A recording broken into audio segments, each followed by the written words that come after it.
ભીષ્મ દાદાને થોડી ચર્ચા, થોડી વાત, થોડું ગુસ્સે થઈને ખીજાવવું છે કૃષ્ણને, પણ સૌથી પહેલે એના વખાણ કરે છે કે ઇતિ મતિ રૂપ કલ્પિતા વિતૃષ્ણા, મારી મતિ રૂપી કન્યા છે ને કૃષ્ણ, એને તારા સાથે વરાવી છે, તું એના સાથે વિવાહ કરીશ? આપણી મતિ રૂપી જે કન્યા છે ને એ પ્રભુને સમર્પિત કરી દેવાની. ભીષ્મ દાદાએ કરી દીધી. શું કામ? કૃષ્ણ તું ત્રણ ભુવનનો નાથ છે. ત્રિભુવન કમનમ તમાલ વર્ણમ, તમાલ પત્ર જેવો તારો વર્ણ છે. તું કાળો પણ નથી, તું ધોળો પણ નથી, તું ગોવર્ણ છે. ત્રિભુવન કમલમ, ત્રણ ભુવનનો તું નાથ છે. ભૂરલોક, ભુવરલોક અને સ્વર્ગલોક. રવિકર ગૌરવ રાંબરમ દધાને, સૂર્યની સમાન તારું તેજ છે, તારું વર્ચસ્વ છે. જેમ સૂર્ય પ્રકાશિત છે ને એમ તારા એક એક ગુણ છે ને એ પ્રકાશિત છે. વિજય સખે રતિ રસ્તુ મેન વદ્યા વપુરલ કકુલા વૃતાનાબ્જો. હે પ્રભુ, આપના ચરણોમાં કમળ રૂપી મારા જે શબ્દો છે એ શબ્દ તમારા ચરણમાં હું સમર્પિત કરું છું, એનો તમે સ્વીકાર કરજો. કૃષ્ણ ઘણી બધી વાતો કરવી છે. કૃષ્ણને ખબર છે કે હમણાં ભીષ્મ દાદા ઘણું બધું મને કહેવાના છે. આ ભીષ્મ સ્તુતિના 11 શ્લોક છે. ભીષ્મ દાદાએ અદ્ભુત વાત કરી છે કે કૃષ્ણ સાથે ધીરે ધીરે ધીરે ધીરે કહેતા જાય ને એમાં કહેવામાં કહ્યું કે કૃષ્ણ, કદાચ તને યાદ નહીં હોય પણ તને હું યાદ દેવડાવું. સ્વનિગમમ અપહાય મત પ્રતિજ્ઞા મૃતમ અધિકર્તુમ વપ્લુતો રતસ્ત. જ્યારે યુદ્ધ થવાનું હતું એની પહેલા તને ખબર છે તે દુર્યોધનને પણ બોલાવેલો અને અર્જુનને પણ બોલાવેલો કે પ્રાતકાલે તમે બંને જણા આવજો. જે પેલો આવશે એ માંગશે, એક બાજુ હું હોઈશ, એક બાજુ અક્ષોહિણી સેના હશે. આવું તે કીધું તું. કૃષ્ણ કે કીધું તું દાદા, સાચી વાત છે. બીજા દિવસની સવાર થઈ અને આપ સૂતા હતા અને ત્યારે એ સમયે પેલે દુર્યોધન આવ્યો. દુર્યોધન આવી અને આપના મસ્તક પાસે, માથા પાસે ઊભો રહી ગયો. અને પછી અર્જુન આવ્યા, એ તમારા ચરણ પાસે ઊભા રહ્યા. બન્યું એવું, તમે શયનમાંથી ઊભા થયા એટલે તમારી દ્રષ્ટિ પેલે પડી અર્જુન ઉપર.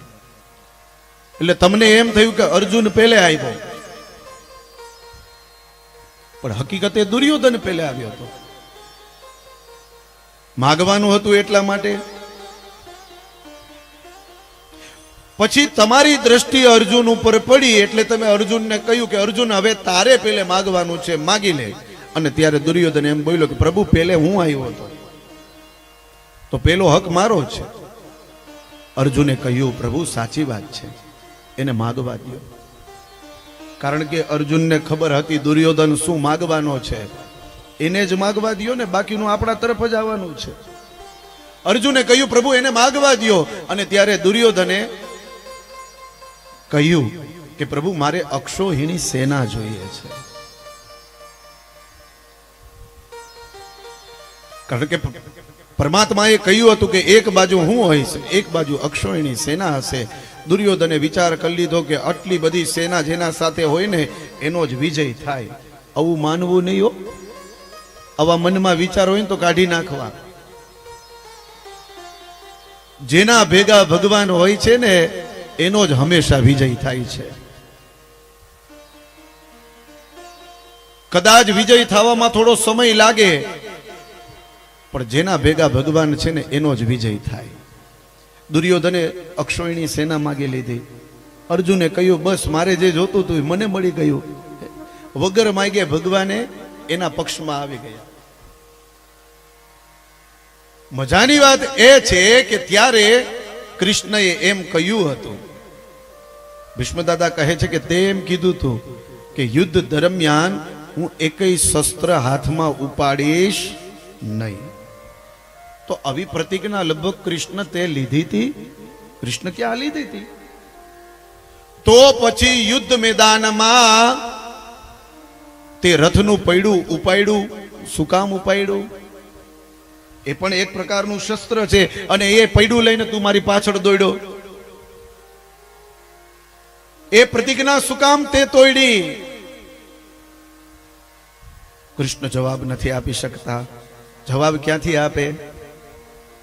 ભીષ્મ દાદાની વાત સાચી છે. ભીષ્મ દાદા કહે સાંભળ, એનો જવાબ હું તને આપું છું. તે જેમ પ્રતિજ્ઞા લીધી હતી એમ યુદ્ધ દરમિયાન મેં પણ એક પ્રતિજ્ઞા લીધી હતી. થોડા દિવસ થયા ને એટલે યુદ્ધ ચાલતું હતું, અને યુદ્ધનો સાયંકાલ થયો, અને રાત્રિના સમયે જ્યારે હું મારી કુટીરમાં હતો, દુર્યોધન ત્યાં આવ્યો, અને દુર્યોધને મને કટાક્ષ કર્યો કે હે ભીષ્મ દાદા, તમે ખાઓ છો અમારું ને ભલું ઈચ્છો છો પાંડવોનું. ભીષ્મ દાદાએ કહ્યું, દુર્યોધન શું વાત કરે છે? બોલે હા, સાચી જ વાત કરું છું. આ નાનો એવો બાળક અર્જુન તમારા સાથે યુદ્ધ કરે અને તમે કઈ કરી ન શકો. આ તમે એનું ભલું ઈચ્છો છો, આ દેખાય છે. આવો કટાક્ષ કર્યો, અને ત્યારે ભીષ્મ દાદાને ક્રોધ આવ્યો ને ત્યારે હાથમાં જલ લઈને પ્રતિજ્ઞા લીધી કે હે દુર્યોધન, આવતીકાલે યુદ્ધ મેદાનમાં કાં તો હું કૃષ્ણની જે પ્રતિજ્ઞા લીધેલી છે એ તોડાવીશ, અને આવતીકાલના યુદ્ધમાં અર્જુન નહીં હોય. આવી આ ભીષ્મ દાદા પ્રતિજ્ઞા લે છે. અને આવી પ્રતિજ્ઞા લીધીને આ વાતની ખબર કૃષ્ણને પડી ગઈ. બીજે જ દિવસે શંખ ફૂંકાણા અને યુદ્ધનો પ્રારંભ થયો. આ બાજુ કૌરવો, આ બાજુ પાંડવો, અને એક એક પછી એક એક તીર વાગે છે, બાણ વાગે છે. ભીષ્મ દાદા ક્રોધિત બન્યા છે. આજે કૃષ્ણએ અર્જુનને કહ્યું, અર્જુન હવે સંભાળજે, આજે દાદા કંઈક કરશે, ધ્યાન રાખજે. બાણ લીધું, પેલું બાણ માર્યું ભીષ્મ દાદાએ, અર્જુનના બાજુમાંથી નીકળી ગયું. કૃષ્ણ કહે, અર્જુન સંભાળ.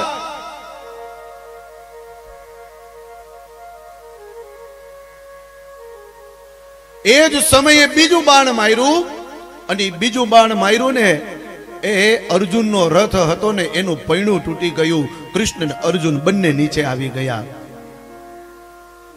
રથનું પૈડું તૂટી ગયું, અને હવે ત્રીજું બાણ લઈ અને અર્જુનની સામે રાખ્યું છે. એ બાણ કૃષ્ણને ખબર પડી ગઈ કે હવે આ બાણમાં આ અર્જુનનું નામ છે. આજે મારે મારી પ્રતિજ્ઞા તોડવી જ પડશે. અને જેવું બાણ મારવાની તૈયારી કરે, બાણ છૂટે ને એની પેલા રથનું પૈડું હતું ને એ ભગવાન કૃષ્ણએ લઈ લીધું. સુદર્શનની જેમ પકડી અને દોડ્યા છે ભીષ્મ દાદાની પાછળ. અને ત્યારે ભીષ્મ દાદાએ એનું બાણ હતું ને નીચે રાખી દીધું, અને બે હાથ જોડીને ઊભા રહી ગયા. કારણ કે ભીષ્મ દાદાને ખબર પડી ગઈ કે હવે કૃષ્ણને ક્રોધ આવ્યો છે, હાથમાં શસ્ત્ર છે, હવે તો હું નહીં રહું. અરે કૃષ્ણ દોડ્યા ને એનું ઉપેડું હતું એ નીચે પડી ગયું. ભીષ્મ દાદા કૃષ્ણના ચરણોમાં પડી ગયા અને માફી માંગે છે, પ્રભુ મને માફ કરો. અને ત્યારે કૃષ્ણએ હસતા હસતા પાછું બાણ જે પૈડું લીધેલું હતું એ નીચે રાખી દીધું. તો હે કૃષ્ણ, તે આ પ્રતિજ્ઞા લીધી હતી છતાં પણ તું પૈડું લઈને મારી પાછળ દોડ્યો, એને ચક્ર બનાવીને. તો એ પ્રતિજ્ઞા તે તોડી છે. આ બધાને એમ હશે કે તે તારી પ્રતિજ્ઞા તોડી છે. નહીં, તે તારી પ્રતિજ્ઞા નથી તોડી, તે મારી પ્રતિજ્ઞા નો તૂટે ને એનું ધ્યાન રાખ્યું છે તે. એટલે તે તારી પ્રતિજ્ઞા તોડી. મારી પ્રતિજ્ઞા નો તૂટે એટલા માટે તે તારી પ્રતિજ્ઞા તોડી છે. એવો તું દયાળુ છો પ્રભુ.